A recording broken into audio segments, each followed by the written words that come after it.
of the show, our three questions that with Sugar Fix in Chicago with Dr. Jessica Emery. So thank you so much for jumping on. I mean, I'm still going to work on it, but yeah. And then right away, as soon as that first thing comes out, they sign up for it.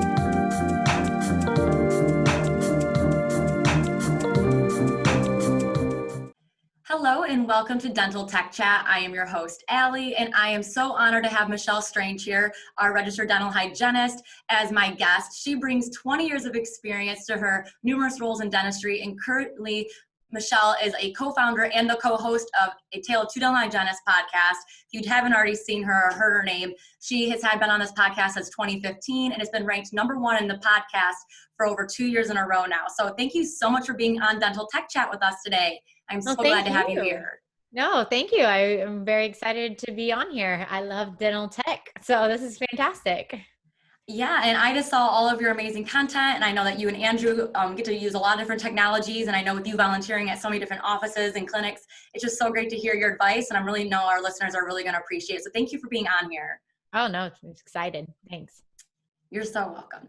So I want to jump into two. She not only does this podcast, you guys, she's really huge with TriviaDent, Level Up Infection Control Prevention, and Michelle Strange has a graduate of the Medical University of South Carolina with a bachelor's degree of health and science in the University of Bridgeport with a master's degree in dental hygienist education. And she focuses her career and expands her knowledge to her colleagues in healthcare. She has such a great passion for dentistry and her connection to overall health. So her mission trip, she does a lot overall all these years, and her experience to your side to lead her to a full-time career with Tepe. I love watching all of your interview videos with them and your instructional videos. And I think it's just been such a natural combination in you helping share their products with everybody.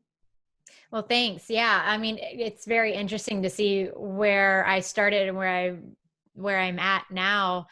I started as a dental assistant at 17 and was like, wow, I think dentistry is the coolest thing I've seen so far. I love the science. I love the technology, and I love the fact that you can really change somebody's life. And, you know, when I jokingly say I left dentistry and went to work for Tepe, which I'm not working for currently. I'm doing so many other things now, which are very exciting, but Yes. They were such a great catapult into the corporate, into the other side of dentistry. That's not me, hands and mouth.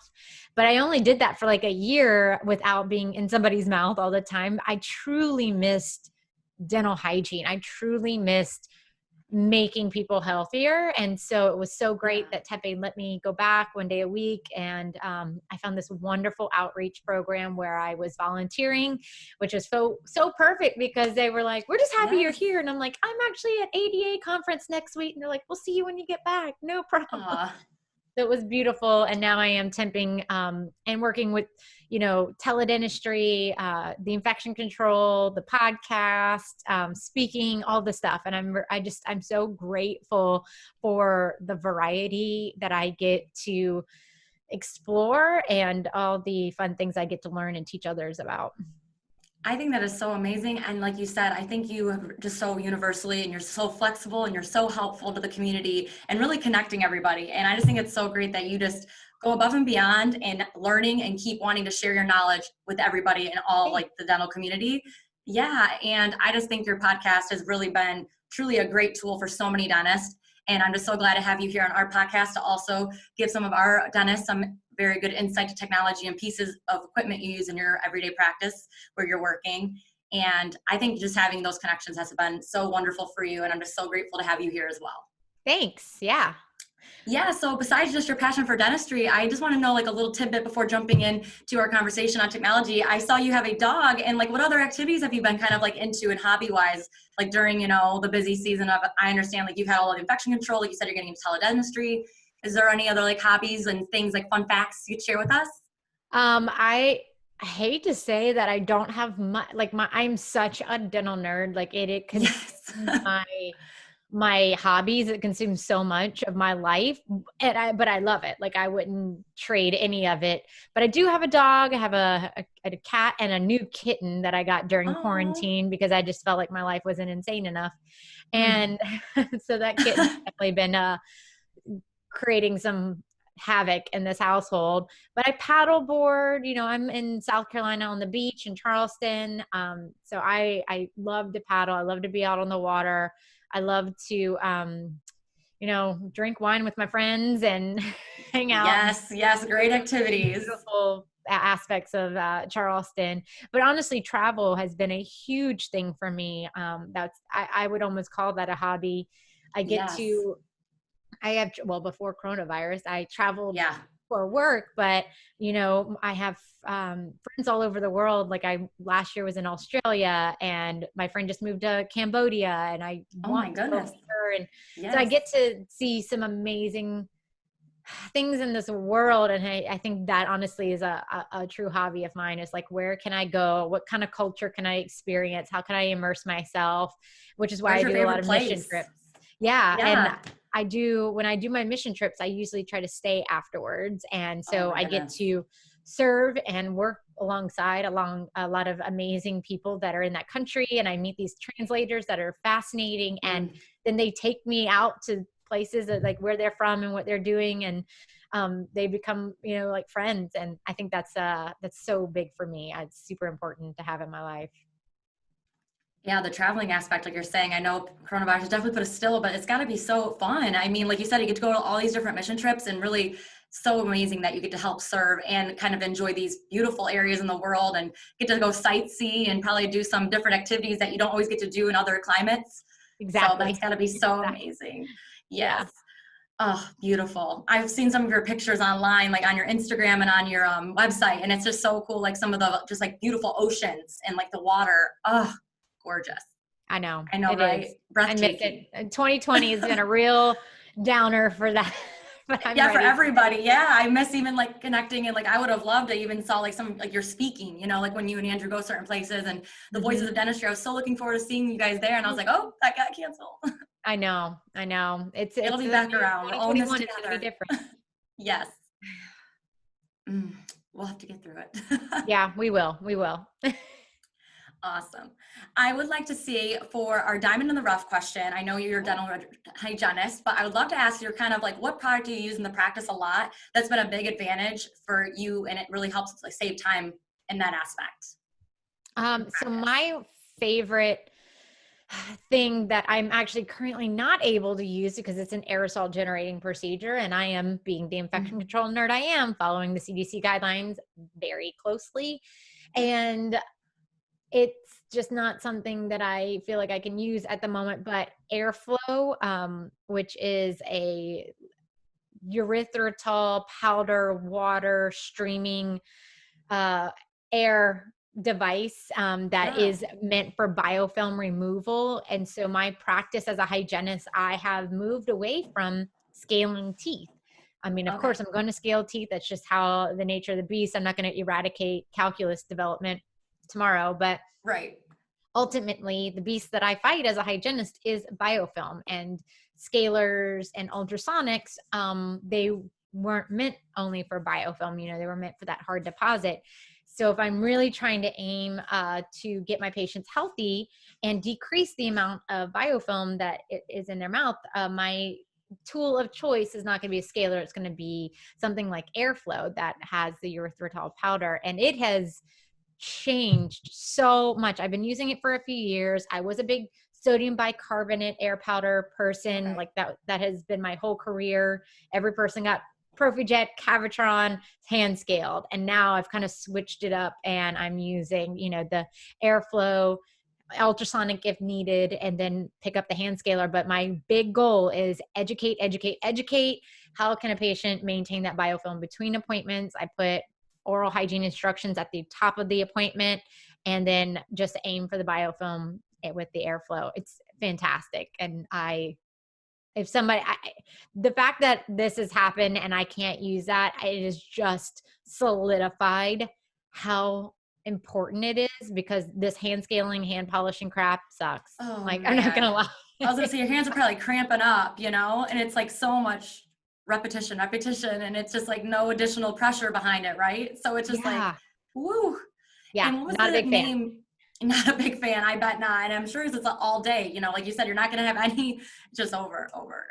all Yes. hygienists could probably relate with you. So I'm sure you're missing their help, like you're saying, the airflow pressure behind that tool for the scaling of the teeth. Absolutely. Yes. And what's the name of the, do you know your particular brand of the? Yeah, it's currently I have EMS's airflow prophylaxis master. I always get Okay. those. I always like to confuse the name, but it's got the PAs on and the airflow attached to it. And what's really cool is that it was actually developed after, and it looks very similar to the Nespresso machine, which I think is a hilarious, Yeah. like It looks like that body of on that it. machine.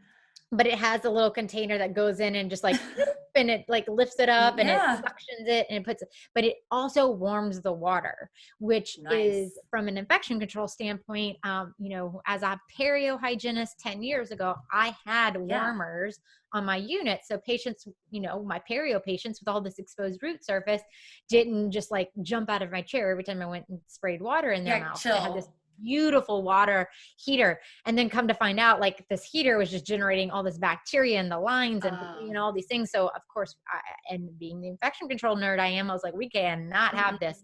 But this is actually heating it in the handpiece itself, so it kind of eliminates that issue, but it makes it so comfortable to the patient. It heats it up, and it's just very pleasant and very comfortable, which is not something I could say for a lot of products in dentistry. No, I'm sure. I mean, some are just, you can't change that setting. It's just, it's going to be uncomfortable for the patient. They're going to hear certain noises and you can't really change that, but you can only do the best to make them know what's about to happen and try to educate them on the tool before you're using it in their mouth to make them feel at some ease. So it's not like what's going on. Yeah. So that's definitely I wouldn't even say it's a true diamond. It is amazing. I can't go back. I mean, once I'm able to do aerosol generating procedures, I'm going back into it ASAP, without question.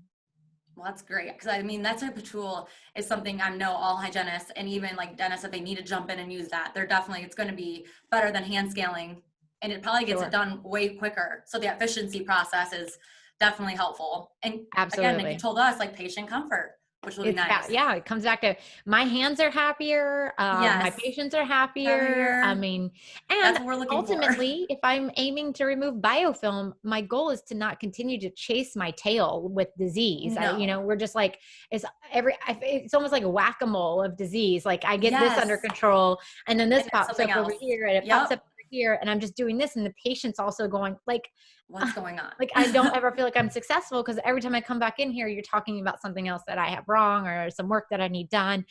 And it just allows me to really get ahead. And, we tout prevention. And honestly, this is a great way to truly have a preventative practice in your office. Yeah.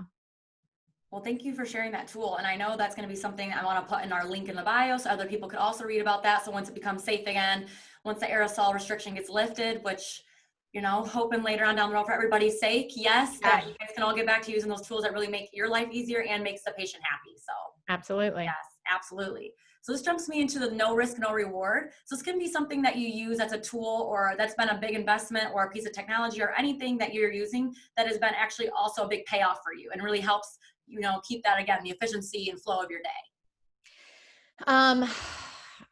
This is a hard one. Well, honestly, the airflow, that was a huge investment. I mean, it's a solid 10 grand, kind of machine. But it's amazing.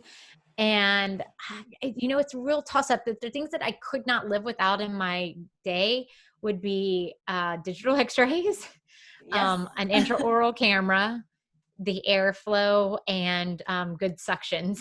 I think those are like my big ones. When it comes to your, just to say, because you're saying you're using intraoral cameras a lot. So is there a certain, would you say, would there be any tips? Was there certain layouts you like to do when you take the pictures of your patients' images in their mouth? Or what's your favorite thing about your intraoral camera? So I use my intraoral camera. I definitely use it to look at cracks and help people see some of the dentistry, but I use it so much for oral hygiene instruction. And so when I disclose a patient, I will snap some images of some of those hard to see areas, because I give them a mirror as well, and they can see it in that, that real time moment. But sometimes they see the posterior, like number 2, they're like, you're not going to be able to see that unless it's all the way back. That intraoral camera. I have a monitor at the foot of my op currently, or at the end of the chair, and so they can see it pop up. I also use it quite a lot for my airway assessment. And so I am, I'm not a myofunctional therapist, because God forbid South Carolina thinks that we are too stupid to manage that. Unfortunately, it's not in our practice act, but I've gone through many myofunctional therapy courses. And so documenting tethered tissue, documenting scalloped tongues and linea alba, and also the soft palate score to then send my concerns to any of their doctors. That's huge for me. And I even capture video where I'm saying, like, the fact that I can't see your throat and see your airway, that's a huge concern for me. Yes. And these are the reasons. And I encourage them then to say, I'm like, go to your primary care physician, talk to them about that. Is there a chance for you to have a sleep test? And like, listen, if they are interested as to why the heck you're even asking that, please direct them to me and my notes. I will send them all the pictures. I will send them the videos. I will send them all of my concerns, so that we can truly start collaborating to make you a healthier human. Yes. And like the intraoral camera, like you're saying, it's just like one of those very, I think, amazing tools and really excellent, because you're really gonna be able to see the image like blown up, something that you're clinically, like, you can't even see. And like you're saying, you want to get to those far to reach areas in the back of that mouth. And I just think you're gonna get really more closer imaging. And also you could, like you said, you can show it immediately to the patient. They're gonna know what you're explaining to them. So you're like, they can't, it speaks 1,000 words. I was going to say, a picture speaks 1,000 words. And I am quite the note chart taker, like obnoxiously long notes, because I want to remember all the details. Yes. But even if on a good day of me being very descriptive with my note taking, it does not come close to, now I'm just like, see intraoral picture. Because it's just so much easier. Yeah, there's a crack in that tooth. You're going to be like, or there's, cavity forming. You're going to be able to see it immediately. Like, the damage is right there. And I just think that's like what's really neat about the camera. And like you're saying, like, you're actually using it. A lot of dentists, and even I think the hygienists, are getting more taught now to almost be using them with every time you see your patient, to start taking those pictures, those troubled areas, so you can follow up on it. Yeah. Because not every time do they even choose that treatment. And, you want to be like, hey, like, we saw you 3 months ago, and look at now. And they come back and 2 months later, and it's already been even more progressed. So and it really does help sell. I hate sell, but I understand it is selling somebody their dentistry. Yes, it helps them understand their accountability. It helps them understand what the heck we're even talking about when we're like a fracture in the distal cusp of whatever. And kind of is our record keeping, right? So like when it keeps that if chart somebody was like, you never told me this. I can say, Mr. Jones, I totally understand that. And my apologies if I didn't explain it specifically, but when I showed you this picture a few months ago, you were kind of not interested, but we definitely did discuss it. Yeah. And that's the hard part. So it is great that you kind of have that to go back on. And that's why I always say, like how you're saying, how you've been doing it with most of your patients. I think that's really great chart keeping. So that's awesome. Thank you. You're welcome. I want to then go to our last question, which is our flop. And this is, again, this can be any product at all that you've worked with or used that maybe didn't really turn out to be the way you thought it would work. And it was kind of maybe a little bit of waste of time and money. But again, you don't anticipate it. I try to be very strategic with the products that I buy. I definitely, and I don't honestly, with the podcast, people send me a lot of things. So luckily I don't purchase too many crazy things. I get to try them out before I purchase them. That's really nice. Right now, the one that comes to mind is a lot of suction tips. Because of COVID, there has been an increase and an influx. Thank you, dental gods, for this. Because we have been without really great suction tips. Like, I literally have one sitting on my desk of like, I was testing these out. I think there have been some that were created with great intentions. And then once I get it and get it into their mouth, it's a flop. And some of them were hundreds of dollars, and that is unfortunate. those are the big ones that come to mind. And some of the airflow type units, these biofilm management units, where they were less expensive for sure, but ultimately they ended up clogging, or the pressure, I could never get it right in my chair. So then I ended up breaking them, or, you know, I've gone through quite a few of those, and those are thousands of dollars. You know, there's these those ones are that not attach. cheap. And you can find them on Amazon, and you can find them everywhere, and they end up not being really great. And I would even say the same for ultrasonics, where I've had friends, not me personally, but went and bought things on Amazon, and they end up overheating and burning up. And I'm like, think what that's been doing to the tooth this whole time. Yeah. Oh, wow. So I think for me, it's definitely those units. It's the high volume evacuation tips that have come out. Again, I'm so excited that we have innovation. We've definitely had a need for many, many years. And the COVID-19 situation has led to some innovations, but not all those innovations are landing all that well. Yes. I mean, it takes a lot of trial and error with anything, but like you wish, though, when it was coming to a piece like that, it's very, I think, serious to make sure it's definitely going to work pretty well. You know, you don't want to just get the cheapest thing on the market. You want it to be beneficial and working for you. For sure. Because when you run into that, like you said, I'm glad you're testing them. Because like, what if you're in the chair and it's just like, it just breaks? And then you sometimes have time to even go like look for another one. So I think that trial and error process that you're even doing like on your own end, like that's what it's all about, is the research, educating yourself. Don't just go off of 1 review, 3 reviews. You got to like dig deeper into your own research. Because a lot of times anyone can have a biased opinion on something. So, and in theory is always different than, you know, clinical application. Like even from evidence-based research, I read studies and I'm like, well, that sounds great, but like how do we get this to happen? How do we get this to work in our chair?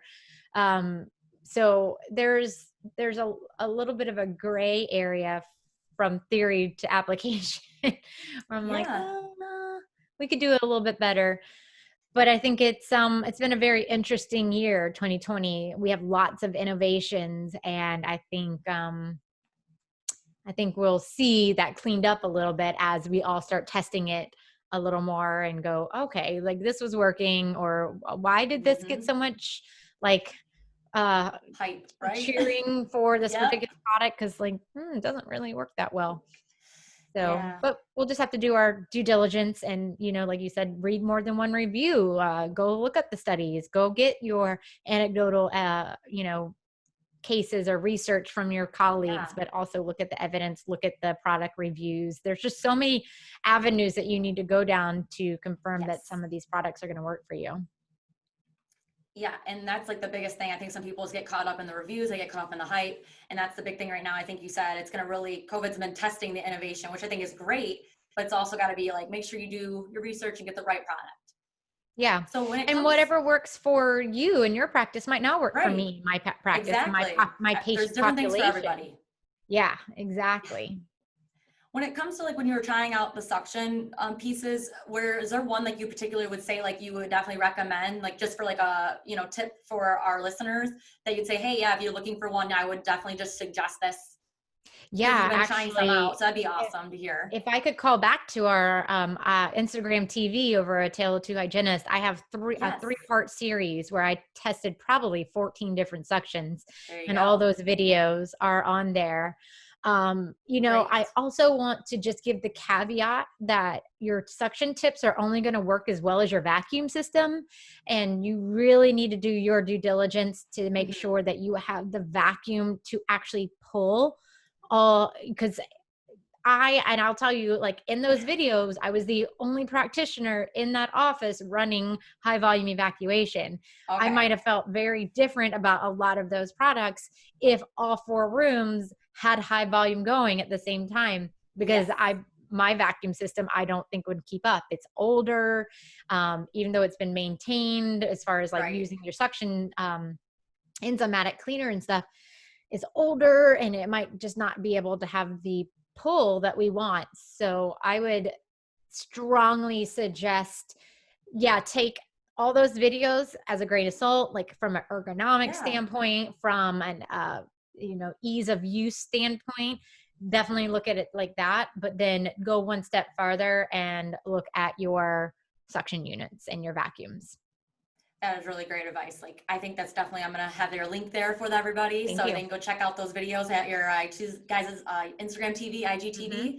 Yep. Awesome. And I will definitely shout you guys out for sure there. And I know everyone's going to really appreciate that, because I think everyone's using them and they definitely want to know what's going to be working. Because they, like you said, some of them could range from like what, 15 to like hundreds of dollars. So Yeah, that's like really absolutely. cheap. I know that's not going to always work, but it's good to know what's been working. Absolutely. And we also have to figure out if we want reusable versus disposable and all these things, because there is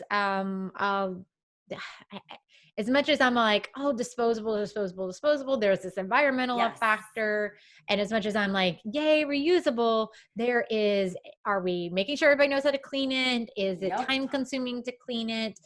Do we have the capabilities of properly cleaning it? And there's a lot of caveats on both sides that you have to weigh to make sure that you're choosing the right product for your practice and your patients and your team. I was going to say, productivity and workflow is number one. Like, make that pro and con list. What's working best? What's going to keep your flow and productivity going, and also keeping your hygienist and your team happy. Absolutely. Don't implement something that not everyone's going to understand as quickly. Oh, and you bring up such a good point. I'm not sure how much time we have, but like, I think that is a big thing. For instance, I had a lot of people that were pushing back on something like the Isolite. And I love the Isolite. I think it's a fantastic, Mr. Thirsty is out there as well. And those are the two that I've worked with. And everybody's like, oh, we just hate the Isolite. I don't use it. And I was like, but like, how did you train your team? Because there is a learning curve to it. I had to change my hand position and my workflow of my patient care. I couldn't just start on like the upper right and just go to all the toward surfaces and then flip the patient's head over and do like, I had to change my workflow. And if you aren't having those conversations with your team before you make big purchases like that, it's not going to succeed for a lot of times. And then you do get a frustrated team, and then it just sits in the drawer and it's just a waste of money. So before you make these purchases, I agree. Like, you need to understand your team's desires, the workflow of the office, and is your team ready to change their workflow? Yes. It's not going to be implemented right if they're not ready for it. Yeah. And that is, I think, really, like I was saying, just hitting on those really big touch points, because there is such a learning curve with anything. Any type of new change and implementing workflow and changes. So I'm really grateful that you even are like, hey, make sure, let's all communicate together with the staff, because it is awful when you buy something new and it just then sits in a cupboard, and it's really expensive most of the time. And it should be getting implemented, because it's going to help the practice, what it's supposed to be doing. So I think training is number one when it comes to anything new, and having everyone's agree that, hey, we're all going to want to do this together so it works and flows, and, integration, seamless. That's what we're looking for. Yep, absolutely. Yes. And then I just wanted to say, before you hop off, I wanted to really ask you just another thing really quick, was when you got into, like you're saying, you love technology, and I know you get to travel a lot, so you've probably done different CEs, you've probably seen tons of technology on the market, and being a hygienist, like, what was maybe a piece of technology that you've actually worked with that you actually really like enjoy and appreciate having? Like, again. So the downside, I wouldn't even say this is a downside. It's just when I'm in an outreach program, we don't have a lot of the technology, because we're serving a population that is not going to have CEREC crowns, and we're not going to have they're not going in Invisalign. So, we're serving some very basic needs of just get them out of pain, get them into some level of health. So unfortunately, I don't have in my office a lot of the super cool technology that I think is out there. One of the things I am using on a routine basis is like caries detection, which has kind of been a new beast for me. My history as a hygienist has been in perio. All my career, I was in periodontics, implantology, all of that. And so now that I'm kind of moved into outreach, more general practice, I'm using caries detection units quite a lot. And as somebody who was trained to have the eyes of bone and foundation and tissue health and tissue anatomy and all of these things, my eyes do not readily just go to like, maybe that's an early lesion. Like, Yes, I have the Yep. capability of it, but my training always comes back to like, oh, that looks like a mucogingival defect. I wonder what their Yep. occlusion looks like, and like, why is it like this?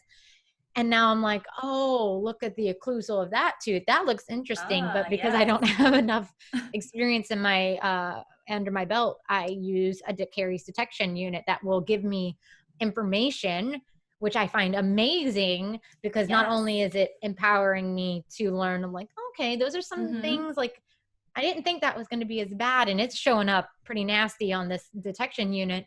Yeah. But it also, I mean, it's really just upping my technology game, because it shows me so much more about the health of that tooth than just my eyes and my radiographs would have done. Yeah. And is there a particular unit that you've been using in the practice? I share with just us? got the ECD unit Okay. from Oratech, Yes. and it gives you, it's more for occlusal surfaces and ones without restorations in it. Okay. For me and my patient population, that works really well, because they Perfect, don't yeah. have a lot of previous restorative work. Right. Doesn't work on crowns, doesn't work No. on like straight buccal lingual surfaces, but it's something. Yeah, I no, and it's a definitely good would place love to to be try starting all of out. them. Yeah. Yes. And seeing something like the new scanner, I think it's iTero, that has the Yeah. 5D, and It's incredible. Yeah. It's like a 3D imaging. Yeah. It really gets yeah, in there to the extra nooks and that crannies is, too. yes, like holy cow, like that is going It's to pretty change incredible. so much. But again, unfortunately, I don't have the funding. Like, I don't know if maybe if somebody wants to send me a grant for Right. that device, that'd be Send it fantastic. But over. that's not really in our profit center. Our budget is like 30 grand for all consumables. Like, Yeah, for the it year. is. And then, it's something too, like for like later on, like if you're going to be having to use it a lot, a lot of people who do the Invisalign or they want to do the implants, they're going to be definitely using it a lot. But it is a huge budget item. It's just crazy. Yes. Yes. And I mean, gosh, like what a wonderful tool if it does end up replacing so many other tools Yes. in your practice, and it's just kind of this one-stop shop. But then you got to go fighting for it as clinicians. I think we mentioned You this do, with yeah, the because they're only going to have sensors. one of those usually. Exactly. Yeah, I'm like, well, I want it. Don't It's wanna- in my room. Yeah, the sensor thing too. Yeah, you definitely want to try to implement more than just one, size 2, because it gets crazy with those. Yeah, exactly. So one day I hope I get to play with all the technology, but I think finding ones that will be able to solve a lot of issues and really kind of make me a better clinician to get back to basic stuff, which is why I think the intraoral camera is so fantastic. So Yes. people who have never seen the inside of their mouth before, Yeah. something so simple and that can just be plugged in to any computer. There's nothing like it. No, there just isn't, and it's just one of those tools. It's very critical, I think, and you should start having it. It's like kind of like the first piece into like being virtual, like using digital, and it's kind of like now it's part of like modern dentistry. Like I wish like a lot of people would start using them if they aren't already using them. Yeah, because it is just such a great tool to have. Like I know X-rays are number one, but like that intraoral camera should be like linked to that. This and this should go hand in hand. Well, we have a podcast coming out soon on imaging science with Emily Bogey, where we talk about radiographs and your images that you should be taking on every single patient, because she made such a beautiful point that has never really registered for me until just now, that they are so closely linked. For a long time, it was just like we do x-rays and then occasionally do these pictures, but one without the other is just really not serving our clinical diagnosis the way that it should. Yeah, I think it really takes it to the next step. It's like such an advantage to have both of them working hand in hand, because you're going to get your 2D, and I think you get your obviously 2D image with the intraoral camera, but it's a close up in color. Because sometimes a patient, they look at an X-ray, they don't know what you're looking at. You know what you're looking at, but they don't always know. So that's why I think the intraoral piece is really key, because it's like easier for them to go, oh, I definitely see there's a crack. Opposed to your eyes clinically know what you're looking for, and they're just like not taught to like look at an x-ray image the same way. So it's definitely really neat. So I'll look out for that podcast interview, and I'm so glad that we got to also have you over on here. I am so super excited to have this for our listeners, and thank you so much for being a part of Dental Tech Chat with us today and giving us some of your knowledge and pieces of technology you've been using as a registered dental hygienist. Thank you. I appreciate being invited. Yes, well, we will talk so soon, I hope, again in the future, and we look forward to seeing the rest of your other podcast episodes. And thank you for being on here once again, Michelle. Bye, everyone. Bye. It was wonderful having Michelle Strange as my guest. She has been in dentistry since 2000 and believes in lifelong learning as a dental hygienist, with a strong focus on patient education. In this episode, Michelle went over some of her favorite tools she uses, along with talking on the importance of using an intraoral camera. Michelle is passionate about dentistry and its connection to our overall health.